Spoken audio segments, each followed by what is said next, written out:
మూడేళ్ల చిన్నారి జాహ్నవి అదృశ్యం కేసు రోజుకో మలుపు తిరుగుతోంది. 11 రోజులుగా 200 మందికి పైగా సిబ్బంది, డాగ్ స్క్వాడ్స్ అడవిని జల్లెడ పడుతున్నా ఒక్క క్లూ కూడా దొరకట్లేదు.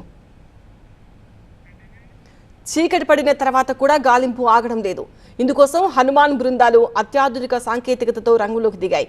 వేడి ఆధారంగా మనుషులు, జంతువుల కదలికలను ఇట్టే కనిపెట్టే థర్మల్ డ్రోన్లతో అర్ధరాత్రి దాటిన తర్వాత కూడా అడవులు, దట్టమైన పామాయిల్ తోటలను జల్లెడ పడుతున్నారు. లైవ్ వీడియో ప్రసారం, GPS ట్రాకింగ్ లాంటి హైటెక్ సదుపాయాలు ఉన్న ఈ డ్రోన్లు పగలు, రాత్రి అన్ని తేడా లేకుండా గాలింపు చర్యలు ముమ్మరం చేసినప్పటికీ ఇప్పటి వరకు ఎలాంటి క్లూ దొరకలేదు. మరోవైపు రేడియేషన్ డిటెక్టర్ మిషన్తో కూడా చిన్నారి ఆచూకీ గుర్తించేందుకు ప్రయత్నిస్తున్నారు.